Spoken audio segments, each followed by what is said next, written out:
Bonjour à tous et bienvenue dans l'Instant Paillette. Et aujourd'hui, quel plaisir de recevoir ce monsieur. Des fois, on croit au destin.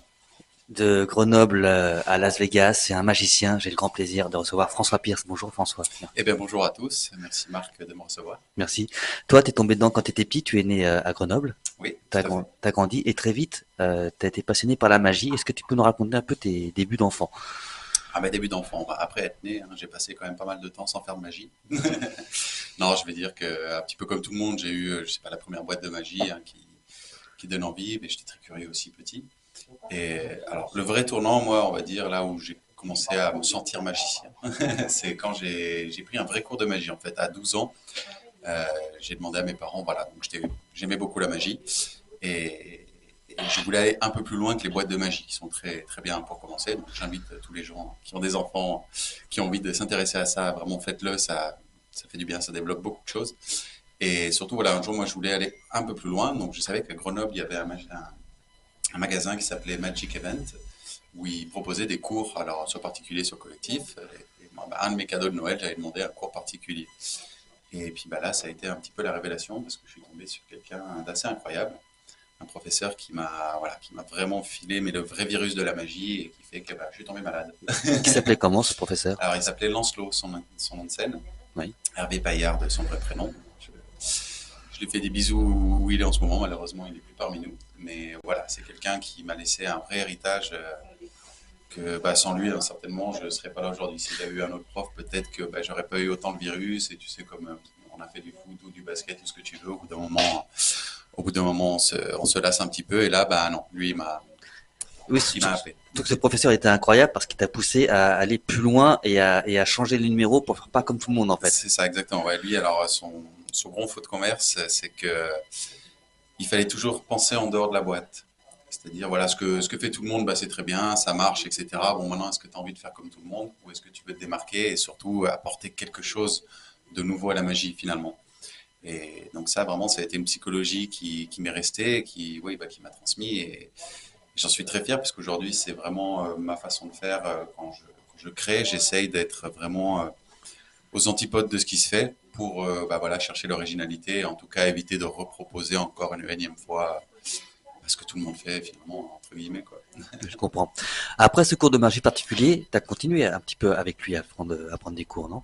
Tout à fait, oui, oui. Alors, après, j'ai pris 2 ans de cours avec lui. Du coup, c'est quelqu'un, voilà, on est devenus très amis. Au bout de 2 ans, d'ailleurs, enfin, c'était quelqu'un qui était très généreux, hein. Voilà, les petites parenthèses, par exemple, on sortait d'un cours où il m'avait expliqué un principe, etc. Il me dit, bon, maintenant, il faut que tu travailles ça, mais il faut que tu achètes l'accessoire, tu sais, donc le magasin, voilà, tu avais un magasin de magie et la petite scène, un peu comme ici, là. Il y avait une petite salle, pardon, au fond où on prenait les cours. Et sorti des cours, il me disait, bon, maintenant, tu passes par le shop, et puis, faudrait que tu achètes ça, si, ça. Et il me dit, bon, tu sais quoi, paye-moi pas cette fois-ci, prends ce qu'il faut avec l'argent, et puis comme ça, voilà. Donc, c'était vraiment quelqu'un d'assez incroyable pour ça. Et donc, au bout de 2 ans, il m'a fait un petit peu le même coup. Il m'a dit, bon, voilà, moi, j'en ai marre, prends ton argent. Maintenant, tu as largement le niveau. Je t'ai inculqué toutes les bases. On peut continuer à faire de la magie à se voir, mais ce sera entre collègues magiciens. Ah, C'est assez incroyable, ouais. Vraiment, parce qu'après, j'ai pris d'autres cours avec d'autres professeurs un peu plus tard, et ça, évidemment, ça n'a jamais été comme ça, quoi. ouais. T'as eu la chance de rencontrer quelqu'un d'incroyable. Incroyable, ouais, vraiment. Donc là, t'as 14 ans Ouais, c'est ça. et qu'est-ce qui se passe du coup? Moi, ce qui se passe, c'est qu'après, voilà, je faisais de la magie, j'amusais la famille, les amis, tout ça, donc avec des tours, ouais, qui commençaient à être professionnels, tu vois. Donc ça, c'était très intéressant. Et puis, la vie passant, j'ai continué mes études, je suis monté à Paris à 18 ans. J'ai fait des études dans le cinéma, donc j'ai fait une école, le Conservatoire libre du cinéma français. Et alors là, c'est vrai que j'avais un petit peu arrêté la magie, tu vois, je m'étais consacré à fond dans le cinéma. Et puis un jour, bon, voilà, j'ai une copine qui adore la magie et je me dis, bon, je vais me remettre à la magie pour lui faire plaisir, tu vois. Et puis là, le virus est revenu. C'est comme si tu le couvais un petit peu de côté et Bien puis de sûr. retoucher les cartes. Enfin, c'est revenu d'un coup, voilà. Et donc là, je m'y suis remis à fond. Et en fait, en sortant des études, j'ai intégré le cabaret du Lido de Paris, que tu connais un petit peu, Un je petit crois. peu, oui. D'ailleurs, là, qu'on s'est rencontrés. C'est vrai. Et voilà, parce que j'ai mon meilleur ami qui avait embauché là-bas, pareil, juste après l'école. Et je vais me dire, ah, François, je sais qu'il cherche un magicien, ou en tout cas un assistant pour un magicien. Donc, voir, on sait jamais. Moi, je recherche un petit peu de boulot, évidemment. Et donc je suis rentré en étant assistant d'un monsieur qui s'appelle Jérôme Murat, qui voilà, tu connais aussi, Énorme. qui a un super numéro voilà, de scène que je salue d'ailleurs, c'est un très bon ami. Si tu sors Paris, viens dans l'émission, ça me ferait plaisir. Ouais, bah écoute, je pourrais lui proposer. En tout cas, voilà, ça aussi, c'était une très belle rencontre. Donc, grâce à Jérôme, à son numéro, j'ai voyagé beaucoup, beaucoup dans le milieu de l'événementiel que j'ai découvert grâce à lui finalement. Le milieu du cabaret non plus, je connaissais pas, tu vois, enfin, à travers la télé, tout ça, un petit peu comme tout le monde. Bien sûr. Mais le fait, voilà, d'être à l'intérieur, et ben, en fait, c'est pareil, ça m'a communiqué un autre virus où je me suis dit, mais en fait, c'est ça que je veux faire. C'est ça que je veux faire. Et en ayant en plus le bagage du cinéma, donc moi, j'ai commencé à développer mes numéros suite à ça. Et la petite touche que j'avais en plus, c'était de raconter des histoires au sein d'un numéro. Pas juste faire de la démonstration de savoir-faire, finalement, comme ferait, je sais pas, un jongleur, tu vois, qui va jongler à 5, 10, 15 balles. Et tu te dis, waouh, c'est impressionnant, c'est super. Et puis, bah, à côté, tu as ceux qui vont jongler avec seulement 3 balles, finalement, mais qui va te raconter, qui va te, je sais pas, te transcender via soit une situation, soit une histoire, soit, voilà, mais ça va un petit peu plus loin.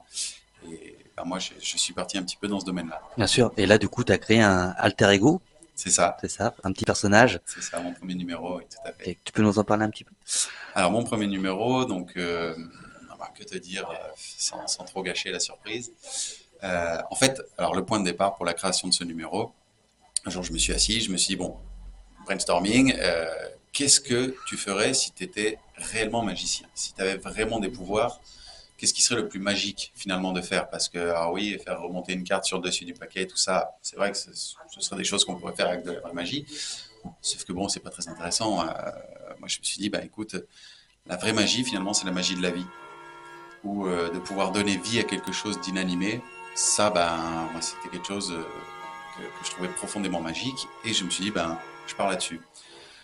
Donc, bah, mon numéro voilà, a évolué depuis, mais l'idée principale du truc, c'était de pouvoir donner vie à des objets inanimés. Et la construction d'un petit personnage fait de bric et de broc, un petit personnage simulé pour reprendre vraiment la base. C'est un magicien un petit peu déchu, en tout cas un magicien qui a eu son heure de gloire et qui aujourd'hui est un petit peu à la rue. Tu vois, et bon, bah, l'opening, c'est il se réchauffe un petit peu les mains au-dessus de son baril, voilà, le cas classique. Et puis, bah, étant un peu seul et ne sachant pas trop quoi faire, bon, bah, il regarde, soufflé par le vent, il regarde un petit peu par terre des détritus, et finalement, il ramasse tout ça, et il arrive à en faire une espèce de petite marionnette, de petite poupée, qui prend vie. Et là, bah, après, il y a tout un jeu, justement, bah, en fait, j'ai pas trop envie de vous dire pour pas trop Oui, bien gâcher la sûr. surprise pour ceux qui ont envie de Juste, on peut dire regarder, que mais tu abordes des thèmes comme la solitude, voilà, comme c'est ça. l'amitié, C'est comme ça. C'est que je traite de la solitude, de l'amitié, de la vie, de la mort, mais tout ça dans la joie avec un onirisme bienveillant. Évidemment, l'idée, c'est pas de plomber le spectateur, au contraire, c'est de le faire rêver. Et donc tout se finit bien, mais voilà, il y a une histoire. Donc c'est pour ça que j'ai pas envie de trop en dire pour bien ceux qui vont sûr. découvrir, pour pas gâcher la fin du film. Et grâce à ce personnage, d'ailleurs, tu as voyagé et tu as intégré un des plus vieux clubs de magiciens privés du monde.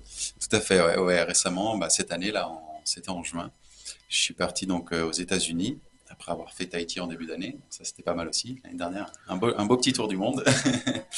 Et donc le Magic Castle, oui, qui est une énorme institution au sein de la magie. C'est un petit peu le Poudlard des magiciens, quoi, le vrai.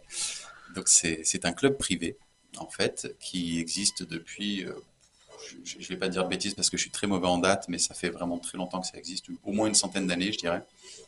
Et c'est le club à l'ancienne, le Gentleman's Club, où il y a un dress code. Donc si t'es pas en costard cravate, tu ne rentres pas.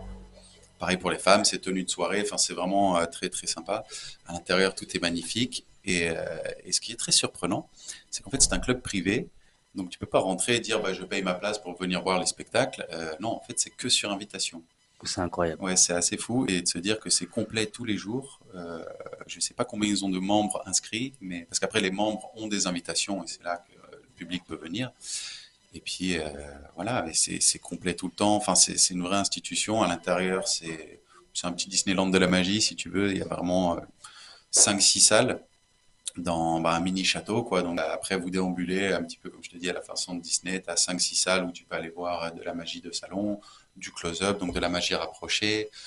du mentalisme, de la magie parlée, enfin de la magie au bar, etc. Il y a de la magie partout en fait. Tout simplement, tu tournes la tête, tu vois de la magie, tu tournes la tête de l'autre côté, il y a un bar, mais il y a de la magie. Voilà, c'est une vraie immersion. C'est incroyable. Ça, je suis très fier parce que c'est quelque chose où pour arriver à y rentrer, en tout cas pour aller y jouer, bah faut quand même déjà avoir fait un petit peu ses preuves. Donc voilà, je pense que ça a bien marché. Et l'épreuve d'ailleurs, grâce à ça, après, tu es allé sur Las Vegas. Qu'est-ce que tu peux nous raconter un peu comment tu es arrivé à Vegas? Las Vegas, effectivement, j'ai fait une date aussi là-bas, à un endroit qui s'appelle le Wonderground, qui était géré, alors maintenant il a pris un petit peu de recul, c'est une autre personne qui a pris le relais, mais par un magicien aussi mondialement connu qui s'appelle Jeff McBride. Alors lui, avant de le rencontrer cette année, je l'avais démarché par email en fait. Un jour, je me dis tiens, parce que ça fait partie des magiciens de qui j'ai appris sur DVD, tu sais, parce que à l'époque, enfin DVD, cassette même. À l'époque, voilà, tu prenais des cours où tu pouvais acheter la cassette et puis t'entraîner chez toi, etc. Donc ce monsieur est très très connu pour tout ce qui est des techniques de manipulation de cartes sur scène. Donc voilà, moi, gamin, bah, j'avais appris énormément sur lui, tout ça. Jeff McBride, c'est une espèce de deuxième papa de la magie aussi. Puis un jour, je me dis tiens, qu'est-ce que je perds à lui envoyer la vidéo de mon numéro? On verra. Alors, à ma grande surprise, bah, déjà, il m'a répondu. C'était la première grande surprise. Gros coup de cœur sur mon numéro. Donc, pareil, ça fait très chaud au cœur de mon côté. Et puis, un jour, je sais pas, quelques jours après qu'il ait découvert mon numéro, je reçois à nouveau un message de lui qui me dit, écoute, j'ai montré ton numéro à Copperfield, donc David Copperfield. Oh, je dis bon, dis donc. Il me fait alors, il a adoré aussi. Il a dit mot pour mot, very nice, he gets it. Je me dis, waouh, c'est incroyable, Van Copperfield, mais en même temps, après, tu dis, oui, bon, c'est sûr que c'est pas le mec qui va dire, ouais, c'est nul, son numéro, il n'y a rien à en tirer. Enfin bon, je me dis, bon, il est gentil avec tout le monde, c'est normal.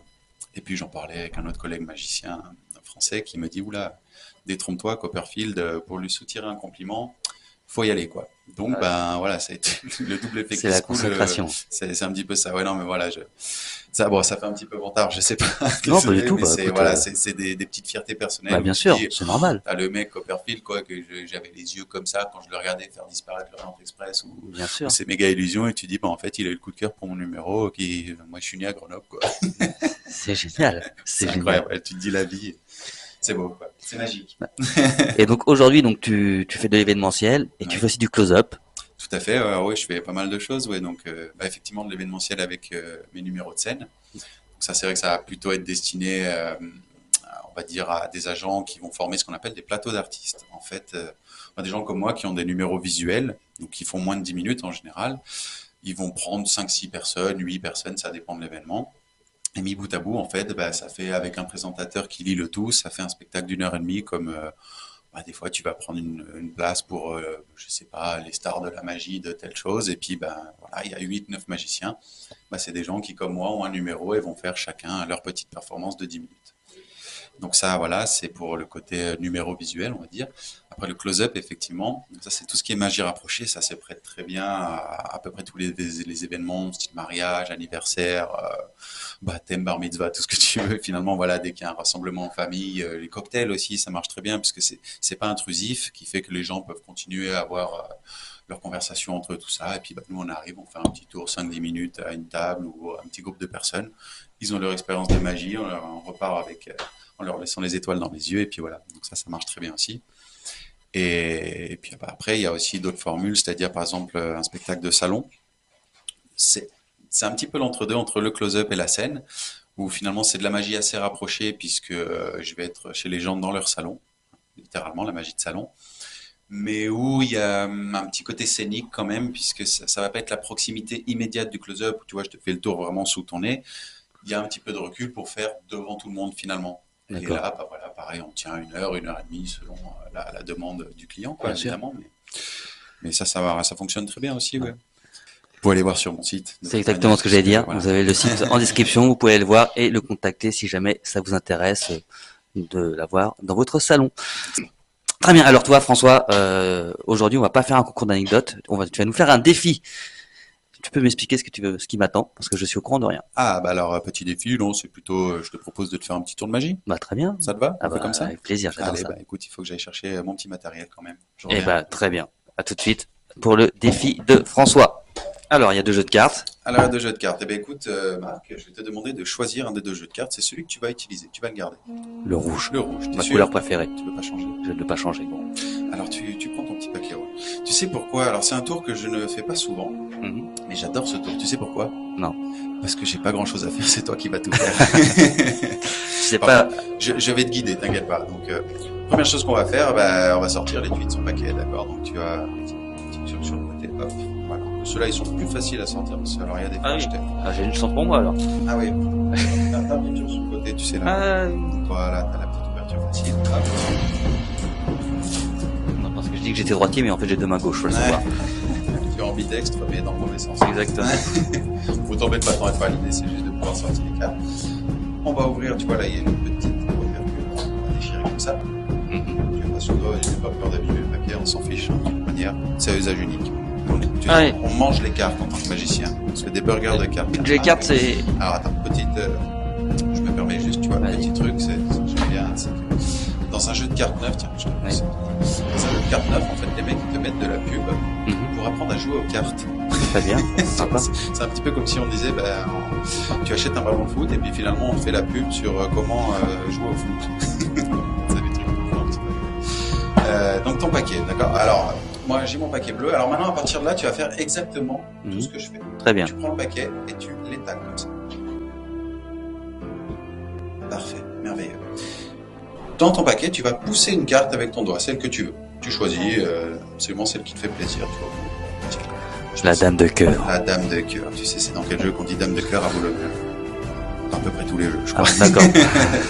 Et alors, tu prends mon 8, tu vois. Mhm. Moi, ma carte est bleue. Très bien. Et Allez, elle est on, blanche. regarde. Tu fermes. Fais comme moi. C'est bien l'idée de toujours faire comme moi. Tu fermes comme ça. Hop, allez, c'est très joli. Parfait. Tu as fait le plus dur, Marc. Waouh. Enfin, le plus dur, oui et non, parce que maintenant, il faut couper le jeu, regarde. Hop. Et on ramène le tout là-bas. Et voilà. Et là, avec 2 doigts, tu vas tenir ton paquet comme ça. Là, ça demande un petit peu de dextérité. Voilà. Et tu connais le mot magique? Les vieux, Les viosa? Ah ouais, moi je dis apopato diafulatophobie, mais ça marche aussi, les viosa. c'est plus simple. Et les viosa, et claque des doigts. Les vieux. Regarde.